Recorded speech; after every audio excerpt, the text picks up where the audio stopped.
Vivemos uma crise moral de valores. E por causa dessa crise moral de valores, sofremos com falta de conscientização da população em geral, não apenas das suas autoridades públicas. Por quê? Porque com a crise moral e uma falta de consciência de si mesmo, dos outros e da vida social, não conseguimos cumprir com os nossos deveres de cidadania. E para cumprir com esses deveres, nós precisamos parar de pensar em nós, ou somente em nós, para pensarmos também nos outros. E como temos problemas para exercer essa cidadania, claro que nós temos problemas na questão dos direitos, chamados direitos humanos, que devem ser iguais para todos.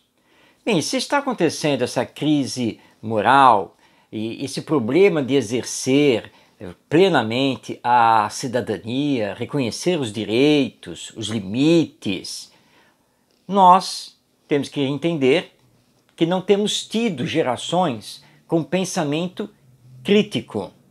Mas por quê? Porque as metodologias utilizadas nas escolas, a partir de uma filosofia educacional, estão ultrapassadas. As metodologias e também a filosofia. Porque o próprio professor, isso é fácil de nós percebermos, ele não tem autonomia para poder trabalhar, para realizar o seu planejamento, para olhar as necessidades e as realidades dos seus educandos, dos seus alunos. Ele obedece o que vem de cima para baixo. Aquilo que é dito pela lei, pela portaria, pelo regulamento, que ele deve ensinar. E aí nós temos um problema seríssimo, porque na verdade o professor não existe para ensinar. Então nós estamos vendo há décadas as pessoas dependentes de instituições e lideranças. Instituições que estão defasadas no tempo e lideranças que não são éticas, que não são críticas, que também não sabem exercer a cidadania. A maioria das pessoas não conseguem pensar por si mesmas. Elas fazem a leitura do mundo através do pensamento de outras pessoas, ou seja, daqueles que, exercendo alguma liderança, são influenciadores da sociedade. Pois bem, na escola, muitos professores refletem exatamente isso. Não tem pensamento crítico, não tem criatividade, pouca dinâmica e não conseguem abrir espaço para a participação dos alunos e nem mesmo levar as crianças e jovens a pensar, ou seja, a construir a sua criticidade de si, dos outros, da sociedade, com um pensamento voltado para o melhor, o pensamento coletivo, o pensamento global. Isso acontece nas escolas porque boa parte dos professores acredita que o seu papel ali na escola é transmitir conhecimentos.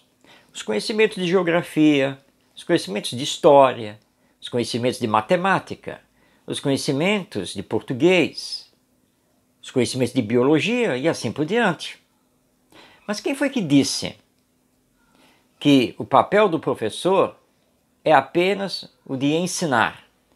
É o de ser um transmissor de conhecimentos. O professor é um educador, ou pelo menos deveria ser.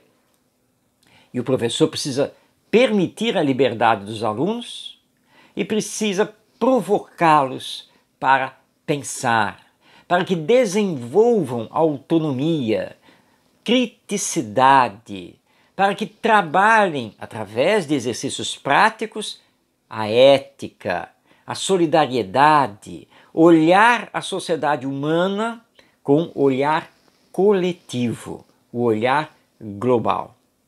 Portanto, o professor precisa mudar. Enquanto o professor não mudar, nós estaremos assistindo esse mesmo quadro durante ainda várias décadas pela frente. A escola falhou? Sim, ela tem falhado, mas ela é muito importante e ela pode fazer diferente. E esse é o convite que eu deixo aqui a você, professor. Fazer diferente.